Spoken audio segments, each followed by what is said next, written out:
Welcome to GoPowerCat.com's Friday Shoot-Around, sponsored by Riverbank Brewing. Now, let's head into the studio. Welcome in here to the Shoot-Around, our first one of the year. I'm Ryan Gilbert. He is Clint Stewart, former Kansas State guard, also the former coach of freshman guard David Castillo. We're doing it a little differently this week with the bowl game. This will be airing up on Sunday. Usually we'll try to get these up on Friday throughout Big 12 play. But Clint, it's been a while. This is the first one we've done all year. A lot to break down. K-State 6-5. It obviously hasn't been a great start to the year for the Wildcats, but I know Clint's got some perspective as a former player, also a lot of coaching knowledge as well that we can break down here. Real quick, we're sponsored by Riverbank Brewing. Anybody that watched our Friday Shoot-Around with Cole Carmody and Monty Spiller knows all about that, but they'll also be sponsoring us as well on this show. But Clint, 6-5, man. Why is Kansas State really struggled to start the year? Yeah, man, I'm excited about getting back on this show and then doing this again. So thanks for having me again, Ryan. Thank you. And it's been an interesting start to the year. Obviously, I think as K-State fans, obviously coaching staff, the players, 6-5 is not where everyone envisioned us to be at heading into the Big 12. But I think there has been some spots where we played really well. It's just can we sustain those over 40 minutes of play? As far as the things that we're doing well, can we limit the things that we're not doing well with some of our turnovers and some of our missed blockouts and then giving up some offensive rebounds that I think we'll have to definitely shore up as we move into the Big 12. But it's a mix. I mean, when you're bringing in a bunch of guys, that are coming from all different other programs, and Coach Tang's trying to mix them all together and say, okay, here's what he wants to do, as far as what he wants K-State to play like, on the offensive side of the basketball as well as the defensive side of the basketball. You really got to get guys to buy in, and sometimes that can take some time, especially when you have guys that haven't been coached under Coach Tang yet, right? And they're trying to learn him just as he's trying to learn them. And so, hopefully what we hope to see is as we move into the Big 12, as you say, well, it takes time. Well, there's not a lot of time left, before we start getting into some really tough games. And as every game in the Big 12 is tough. And so we're hopefully out of this break, the guys had some time to kind of rejuvenate and even from the coaching staff standpoint, have some time to kind of reflect over the first 11 games and say, okay, here's what we need to try to focus in on as we head into the Big 12 play. And if we can do that, then hopefully we'll see some good things happening. We've seen the flashes from Kansas State, but consistently, I know Coach Tang was asked after the Wichita State loss, what's maybe the one thing besides consistency that maybe needs to get better, needs to change. And, Tang just said consistency. That's really the answer for this team. How can K-State find that consistency? What does that take? Well, I think anytime a team is struggling, the easiest side of the ball to really get everyone bought in and doing the job that they're supposed to do is the defensive side of things. And can your defense create offense, right? Or if the offense is struggling, can your defense get enough stops to kind of slow the game down and to kind of make it a grind out game? And so I think that consistency for me, I think would really need to come on the defensive side first, as I've seen there's been several breakdowns on the defensive side, whether it's, guys just not communicating and talking enough or guys missing their assignments, that if we can do a better job on that side, then maybe that will lend us to getting out and pushing the basketball and running on the offensive side, where, shots, you make and miss shots, and you can't control that every single game. But if you can get some easy ones, then it does make that basket look a little bit bigger, and then things start to flow a little bit easier for you offensively. So I think we got to get more consistent on the defensive side. And then, like I said, offensively, I think it's just a little bit more of understanding of what are we trying to do. I think we saw against Wichita State, we really played part of the game kind of out of Coleman in the post, right? And we threw it into him, and he kind of, made plays around guys cutting, or he'd kick it back out. And, and so I think just kind of getting what is the overall theme of what we're trying to accomplish on the offensive side, and then playing around that. And then everyone kind of falls into their roles, around that, whether they're shooters, drivers, guys that get other guys open or what that might be. And so hopefully, coming out of the break, we'll see a little bit more consistency starting on the defensive side, which hopefully will lead to consistency on the offensive side as well. For any fan giving up on this team, I know Jerome Tang mentioned, I think he said they were 2-8 one year at Baylor, and obviously they went to the Sweet 16. So, non-conference is over. It is what it is. You can't change the record, the resume at this point. But Clint, you guys in '08 with Michael Beasley and that squad, you guys lost, I think, 4 non-conference games. Maybe wasn't as bad as this non-conference slate, but what kind of goes into turning it around, and how can this team really turn around and not give up and lose faith? I know Jerome Tang and his staff certainly aren't going to lose faith. He was pretty optimistic in that press conference after the Wichita State loss, but what's the key to kind of, turning things around and not giving up? Yeah, I mean, it starts with the players, and the players have to buy into what Coach Tang is trying to get them to do, and the coaching staff, and then as the players. I mean, every game you go out in the Big 12 is a tough game, but also every game that you win in the Big 12 breeds huge momentum into the next game. And so, it's a day by day, week by week. You can be on the top of the mountain and the highs of the highs and the lowest of lows. What you want to try to do is gain some of that momentum, and you can't do that unless you get a few wins. And that goes back to, we got to do things a little bit better on the defensive side of the basketball, and then as that flows into the offensive side of the basketball. And once you get one, let's say we come out and we got a home game against Cincinnati. You got to protect your home court, right? And you protect your home court, but then you go on the road against TCU and then against Oklahoma State. Winning on the road is very hard. But hey, if you get those two, now all of a sudden things start to snowball in the right direction, right? And then you gain some momentum, and guys start playing well, start feeling better about themselves, and then you can move on from there. So it's not the start that everyone wanted, but it's definitely not the end. And that's why you got to play the games, and we have a lot of games left to play.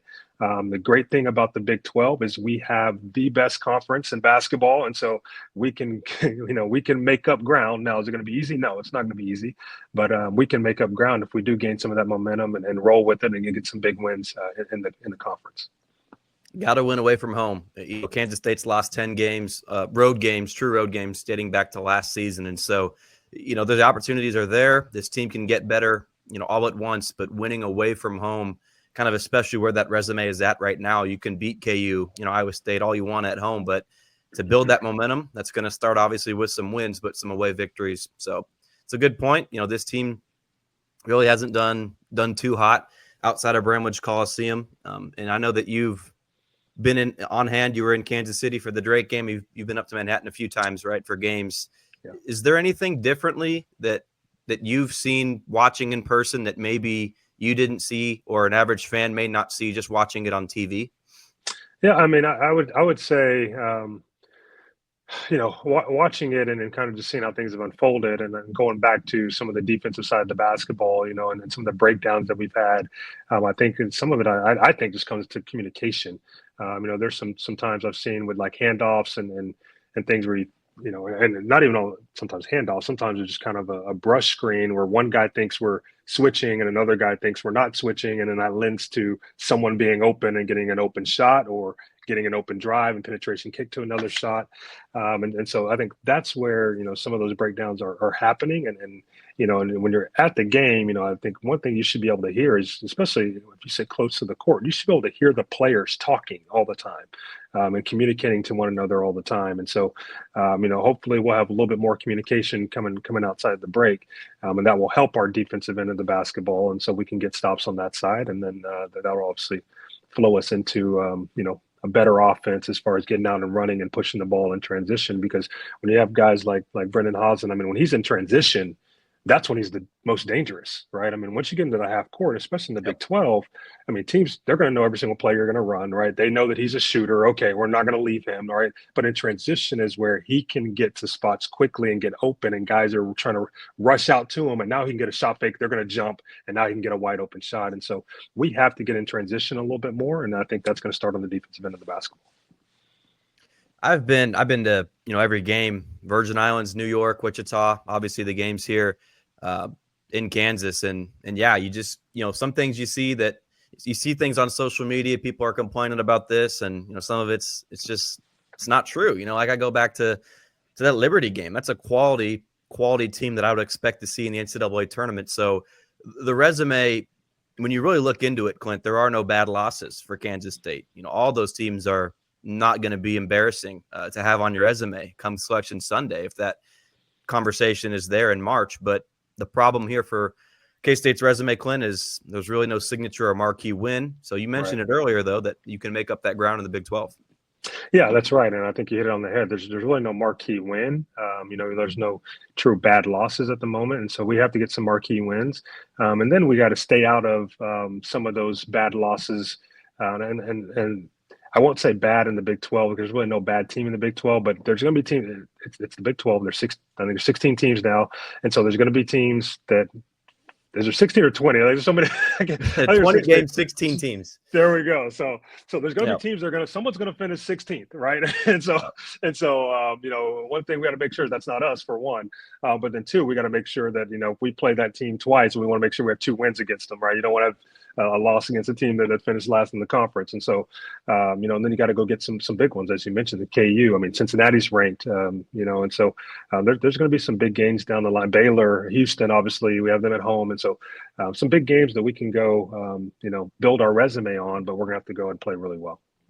Yeah, you're going to have to play well and also make just the little plays, Clint. I did a film study on the Drake game, and from my perspective, I'm curious what you think. I think it was just the little plays that Drake made in the final 5 minutes of that game to get over the hump, and something that had been a staple for Jerome Tang's teams at Kansas State. K-State just wasn't able to make those, I wouldn't call them hustle plays, but just the little plays, getting the ball in a passing lane here, making your free throws there.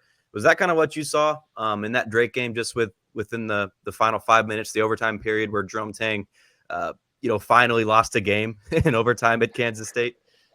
Yeah, and I think part of that game for me started out in the first half. We built such a big deficit early on. I think we let their shooter get going, and I know. I think we have some of the best coaches around, brilliant coaches. And I know Coach Malagi is kind of heading up the defense, and I know going into that game, he said, "Hey, we can't let this guy get open shots because he's gonna make them, right?" And so we go in, and if as a coach you go in with that philosophy and you drill in your players' heads, you work on it in practice, and you maybe put a red jersey on that guy so like, hey, that's the guy we can't leave no matter where we're at. And then you get out in the game, and they do a simple handoff, and he gets a wide open shot, and you're going, "What are we doing?" And so I think we let Drake get confidence early, right? And then we had to try to battle back. And as we got into overtime, now I thought we played a little tight, and Drake played like, hey, we have nothing to lose, right? Yep. And so what we saw happen was, they ended up making some shots. They got some big turnovers on. I mean, we just kind of got tight and kind of just, threw the ball to the wing, and they just jumped the passing lane, go and layup, right? And it's like, what's going on here? And so, and in those games, and when if you look at K-State, you're saying, hey, we're expecting to win. The longer you let a team hang around, the more confidence they gain. And at the end of that game, Drake looked like they were the better team, obviously, and they looked like they had all the momentum, and they looked like they were the power conference team at the end of that game as far as how their players played and the conference they played with. So we got to do a better job, like I said, in the last 5 minutes in the overtime period. Obviously have to do a better job taking care of the basketball, making sure we get shots up, and then really got to play, like I said, better defense early on so we don't give teams confidence early on. I know there's some people out there that say this team, these coaches, they can't coach an offense, and that's all bull crap. But you're a former coach. You know a lot about coaching. You might be a future coach as well to some degree. Somewhere, Clint, is there anything schematically, X's and O's wise, that you would maybe change, or do you kind of like the way that the team is being coached? It's just maybe not the execution isn't there. Yeah, well, I think the biggest thing I've seen is I think there's still a learning process right now with the players and the coaching staff, but the players filling out like who is our go-to guy, right? And then what is everyone's role around that, right? So when I look at the team, I say, we know that Hasen's a shooter. Okay, great. We know if he has an open shot, he's supposed to take it. As I mentioned, the last game, it looked like we tried to play a little bit inside out, giving Hawkins the ball kind of at the mid-post area and then kind of playing out of that. But what I see is there's right now a lot of different misunderstandings of like what each guy's role is, and I think that's what's caused some of the confusion on offense.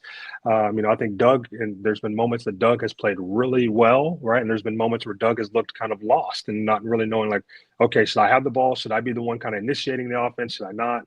And so I think as we hopefully over this break get some of that kind of stuff shored up, offensively will become better because guys will start filling into their roles. And I like to thinking back, obviously I played with Michael Beasley. I guarantee you one thing.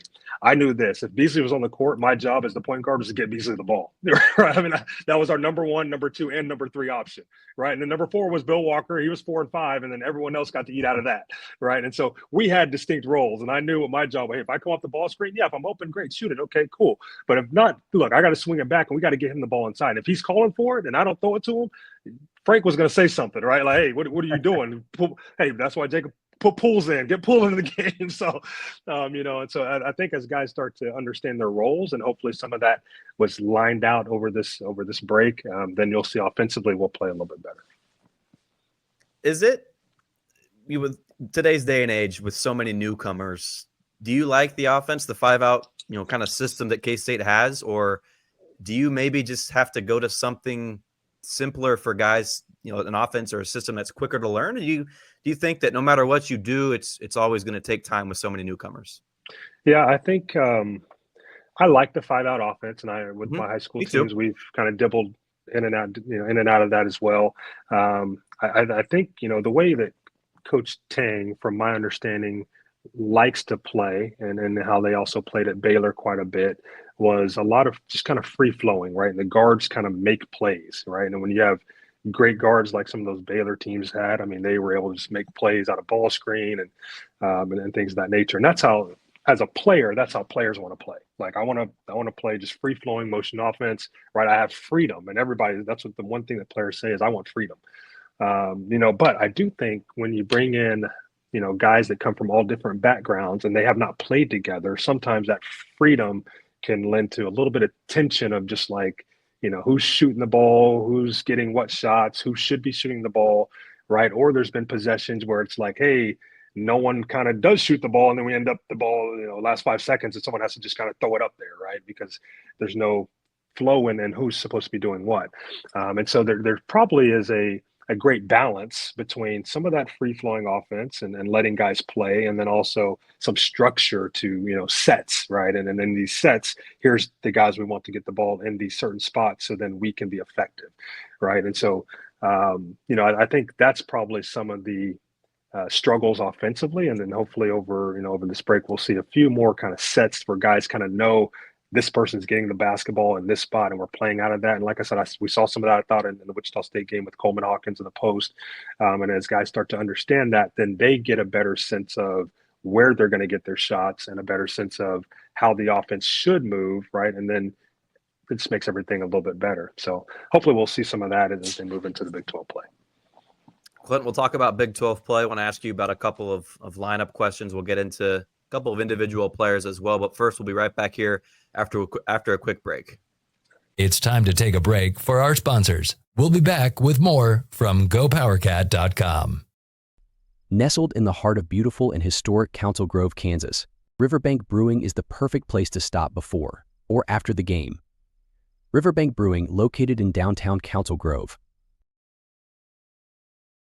Now let's head back to the show for more K-State sports coverage from GoPowerCat.com. Clint, I want to get into David Castillo here in just a minute, but he's been inserted into the starting 5 over the last couple of games. And, you've got Hazen, Gasson, and Hawkins have been in there pretty much, every game, right? But, CJ Jones has kind of been in and out a little bit. They've mixed it up a little bit. And as the games progress, obviously you see a number of different lineups. But is there maybe, starting 5-wise and or just throughout the flow of a game, is there a lineup or a particular group of 5 guys that you've kind of liked well, that gel and mesh well together on the court? Yeah. So, man, I think part of the struggle is, we have so many guys too that they can play. Not all of them are pretty similar in how they kind of play and things. And so I know that's part of the struggle as well. And why we've seen there's been some games where a guy like Michaela Bridge doesn't get any minutes, and then the next game he gets 20 minutes, right? I mean, it's because there's a lot of similarities and some of the talent and skill sets that we have on the team. And but I do like, I like a 2-guard front. I think Doug can really score the ball for his size. I think he can shoot the ball and he can create. He's so quick so quick.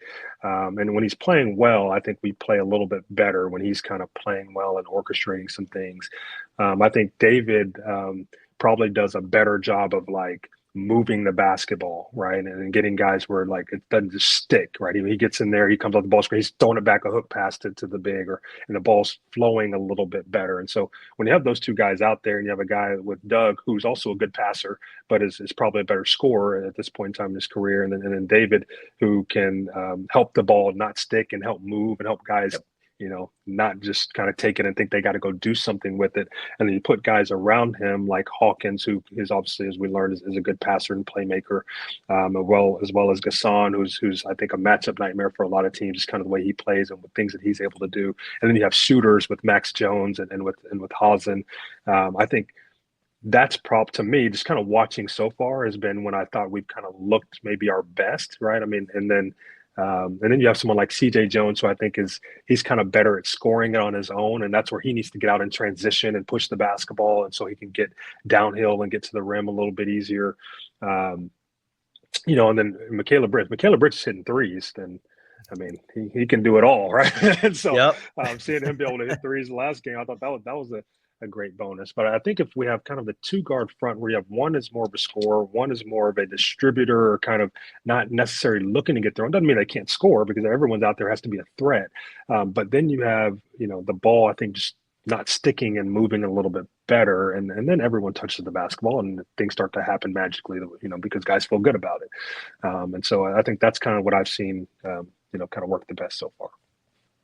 You've mentioned Hawkins couple of times here already, and I did a piece on Go Power Cat. I gave every player a letter grade for the season. I gave Coleman a B+, and a lot of people on our message boards were disagreed with that, said it should be lower. But in terms of maybe NIL and the expected pressure, all that stuff, that whole fiasco, I get it. But Coleman Hawkins has been fine. I don't think he's been the issue for this team. How important has he been for K-State? I know that this team hasn't necessarily been successful, but Coleman Hawkins, without him, you're looking at a worse team. Definitely. And it's unfortunate, with NIL is it brings out, the best and the worst in people, and it's unfortunate because, people look at a number and then expect, obviously there's a certain expectation that comes behind that number, whatever, an individual is given from an NIL perspective. And I totally understand. I totally get it. And for me is what I would tell any player, I have my own son. My son is six years old. If this stuff is still going around by the time he gets to college and he has the opportunity to go play at the Division I level, and obviously then I'd have, these NIL discussions with him. And then the biggest thing I'd let him know is, look, if you're going to get, NIL, understand that that's going to be tied to how you play. And if you play well, great, everything's going to be good, right? But you're never going to probably match someone's idea of how you should play based upon the number that you're getting or the number that you signed for, and you have to be okay with that. The only thing that you need to be focused in and worried on is how can you continue to get better every single day, right? But then you also have to be okay with, if you don't play well, like, the criticism's coming and you can't whine about it and cry about it. You got to, you're right. I'm not playing well. What am I going to go do about it, right? And so having that understanding of it, I think, Coleman, people are saying, well, he's not playing well. Well, maybe the expectation was a little too high, right? When you see the number that he got, people just expected that he was going to come out and be Michael Beasley. Well, I'm sorry, there's not another Michael Beasley. I mean, he was phenomenal, right? And he was fun to watch. He was a great character. I love Mike. Coleman's not Michael Beasley, but Coleman is a good college basketball player. As I look at kind of his stats for this year, and people say, well, he's only averaging, 9 points per game, but that doesn't tell the full story of what he does for our team. He's leading us in rebounds. He's leading us in blocks. He's leading us in steals. He's second in assist. I mean, he does a lot of different things. I wouldn't say he does anything like exceptionally well. He just does a lot of things good, and so, and then those are the kind of players that end up being glue guys for your entire team. And those are the kind of players that you have to be a good team, and so I think he's an exceptional piece for us. I'm not going to get into the numbers and all that. He's, the people are from an NIL standpoint, but he's an exceptional piece that we have to have. And him on the court, we are a better team with him on the basketball court. And so now what you hope to have happen is, like, so the guys around him that might be, Hosden's obviously a better shooter, right? So we need him to shoot the basketball. That's his role. Gasson might be more of a like utility kind of like just kind of he does everything that kind of behind the scenes, behind the radar, right? And then scores a little bit maybe better at the rim, right? Well, he has to continue doing those things, but then we got to have other guys kind of step up around him as well. And then I think as that happens, some of that pressure also comes off of Coleman, and he's able to just relax and play basketball and not worry about everything else. And then his game even goes to another level. Important piece for us, and hopefully he'll get things rolling here in the next few weeks as we move into the Big 12. I know it's cliche, but some of these guys, Coleman, for example, really just kind of has to block out that outside noise. And I was listening to a space that Bill Walker did, your former teammate, on X, and he kind of said, quickest way to shut people up is to play well and give them nothing to talk about. So I'm sure Coleman Hawkins is challenging himself. Maybe he's too hard on himself at times. But that reminds me, Clint, I was messaging with Bill. He goes by Henry now, I guess, but yeah. would love to have him maybe on as a guest appearance later on in the year here on the shoot around. But one of the switch gears, two more guys. One, Buddy Rich. Do you think that this guy can be the X factor for K-State in the Big 12? I mean, you mentioned it. If he's hitting three-pointers like that in the Big 12, he's going to be unguardable. Oh yeah, I mean, Buddy is. I almost feel like he's just like an untapped potential. When I watch him play, I mean, he's so strong. I think sometimes he doesn't even know how to utilize his body. I mean, he tries to just run someone over. It's like, all right, don't do that because that's a foul, And so, yep. If he's able to make shots from the outside, as well as what he can do, obviously around the rim, and being physical, being able to rebound the basketball because of his athleticism, I think that can be a great asset that we're going to need. I mean, when he walked in to K-State, last year as a freshman, I mean, he was Big 12 built already just from a physical standpoint. He's a physical specimen. And so I think he can do some things that'll really help us, and if teams aren't guarding him and he can, if he can make the outside shot, then guess what? Now they're going to have to also guard him out there, which is going to help open up, for other players as they try to penetrate the basketball and get into the rim. I'm not sure, besides maybe his immediate family, if there's anybody that knows David Castillo as well as you off and on the court. How do you assess his kind of growth and his maturity here as we're not halfway through the year, but done with non-conference? Yeah, I mean, it's he's a freshman and he's learning each and every single day, and he's in practice every single day and trying to learn, and obviously learning on the fly in the games, and then obviously against Wichita State and shoot it as well. He had some really open shots that he's capable of making, and I've seen him make a lot of times over the last his last 18 years of playing basketball or whatever. And so, unfortunately, they just didn't go down. But he's going through a learning curve. And it's when you move from high school, into college, and then also, being the only freshman, and then obviously playing with older, experienced guys, playing against older and experienced guys. There is a learning curve there, and I think he's taking it day by day and just trying to soak up as much as he can. One thing that I know about David is, when he's on the court, he's always going to give you what he has, and he's a great kid that's going to try to do things the right way. He's going to play as hard as he can, and he wants to win, so that's one thing that I definitely know about him. I think as he transitions, I think the biggest, to me, what I've thought about it, the biggest transition for him at this college level is almost becoming like a true point guard, right? Because he's always been a scoring guard. And for us in the high school level, I mean, his job was, hey, if you can go get 40, go get 40. That's the mindset. And then he had obviously assist out of that as well because he can pass the ball really well.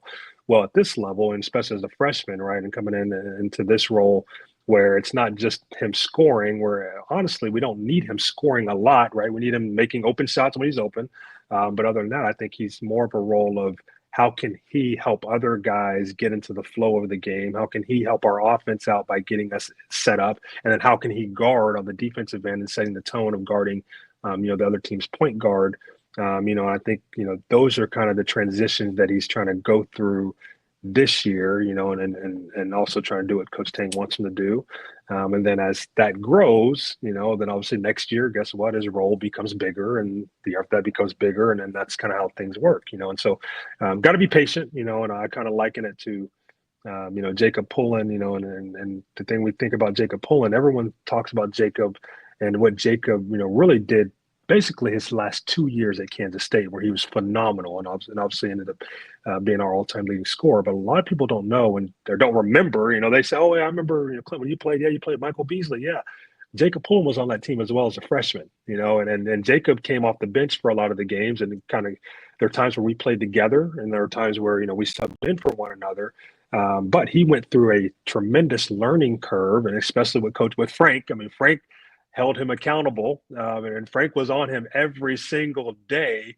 That helped him grow into the player that Jacob became. And so, that's what I hope we see with David is he's going to learn every single day, and hopefully Coach Tang is holding him accountable, and that's going to help him grow into the player that he's going to be one day as well.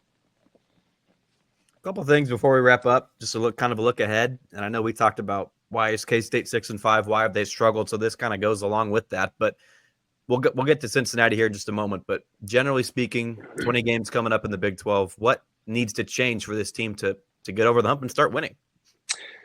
Yeah, I mean, as you mentioned, that Coach Tang mentioned consistency. I think that's big, but we have to, I think we have to see guys playing more for each other, and the more ball movement, the more playing for each other on both sides of the basketball, offensively and defensively, then I think we'll start seeing more high fives, more enthusiasm, guys playing harder. And once that starts happening, I mean, then things can start rolling because we have talent. It's not, you can't say, well, we just don't have the talent, and so, there's, as coaches, we all know all coaches have been in a situation where it's like, yeah, we don't have it. I mean, and no matter what we do, we can play as hard as we can. We're that team. We just don't have the talent. But I think we do have the talent. And so, it's got to start playing for one another, get guys on the same page. As I mentioned, it's a lot harder being that all these guys are coming from different programs and you're trying to mesh them all into one. It makes it really hard. Arkansas did that last year and they had a lot of talent and they could never figure it out. Right. And so what we're hoping is we do get to a point where we figure it out and things start to roll in the right way for us. The other thing with that as well is, so we have the talent, getting guys on the right page, but then also, more consistency with where guys are probably getting their minutes, and I think there's some games where, guys are just confused because, they played a lot, maybe last game, this game, they don't play at all. Right. And so as guys, as Coach Tang starts figuring out those lineups that he really likes and what he thinks can help us go win basketball games, then obviously guys will start understanding like what their role is because they know what the minutes they're going to get. And it doesn't mean that, I know every game I'm going to get 20 minutes. No, but I know if I'm playing well, here's probably the minutes I'm going to play versus, I might play, I might not play at all. I might play 30 minutes. I might play 2. I might play 15. I might play 30. And so as guys start to get more consistent in that, Coach Tang will start saying, all right, here's the ones we want. This is how we're going to roll. And this is what we're going to go with. And then guys, I think will fall into their roles and play a lot better. Cincinnati coming up on the 30th, Monday, here in Bramlage Coliseum. I'll be honest, Clint, I haven't done much scouting into Cincinnati. I've been in full football mode with the bowl game, but I know you've done some research. What sticks out to you? I got you. Yeah. Thank so couple things, Cincinnati's one, they're good team, and they're coming in at 10-1, only lost one game to Villanova on the road and then the non-conference. And so they're coming in, I believe they're number 17, I think, in the ESPN poll. And the biggest thing that sticks out to me is they're experienced, and they got 4 out of they only have 2 starters back, but 4 out of their 5 starters this year were on the team last year. And so there's a lot of consistency. Those guys have played together. And the one non-Cincinnati player from last year transferred from Texas, Dylan Mitchell, and he started at Texas for the last 2 years. And so they got a lot of experience, and I think a lot of continuity between their guys, and even if you look at their 6-man this year actually started for them last year. And so their top 6 guys are really, really good. And so we're going to have to take care of the basketball. They do a tremendous job defensively. They play really, really hard. They're holding opponents to about 38% from the field, 27 from 3. And so we're going to have to get good shots, take care of the basketball first and foremost. Don't turn it over. We're going to have to get good shots. And then we're going to have to defend, because they are efficient on the offensive side as well. They got a couple shooters. Lukosius is back, and he's one of the best shooters in the Big 12. And so he shoots it over 40 a clip, and they have a few other guys shoot over 40% as well. And so got to get out to those guys. And then, like I said, we're going to have to rebound because they're athletic. And they're quick, and then if we don't rebound or put bodies on guys, and they'll get offensive rebounds, and that'll be for a long night. So it's a tough task, but it's not something that I don't think we can't do. Those things, take care of the basketball, we can control that. Blocking out and rebounding, we can control that. And then obviously got to get good shots, and then you hope those shots go in. That's probably the only thing you can't control is the shots going in, but you can control trying to get good shots. And so if we do those things, I think we'll have a chance. Win or lose, K-State has to have a short memory going down to Fort Worth for TCU, and then I'll be making a road trip. I'll just head back up to Stillwater and make it a double whammy. But anything else you want to get off your chest, Clint? I know we've texted over the last couple of weeks, and you saying you're ready for this show and you've got stuff ready, noted down. Anything else before we wrap up, man? Oh, man, I'm excited. I'm excited for the Big 12 season. This is a fun time of the year. I'm excited to see how we look coming out of the break. And as every team, gets kind of a reset, you have your non-con, and then you go into conference play, and then obviously move into postseason. And so this is season 2, as the conference play, and a lot of things can change in this season. And I'm hoping that our guys kind of get it together and we figure some things out and start to surprise some people, and if we can do that, then we get the ball rolling, and you never know what can happen. Clint, appreciate your time. It's good to have you back, my man. All right. I appreciate it. We'll be right back here with another shoot around really soon on Go Power Cat. K-State takes on Cincinnati on Monday inside of Bramlage Coliseum. Thank you for watching the Friday Shoot Around, sponsored by Riverbank Brewing. This has been a GoPowerCat.com and Spirit Street production.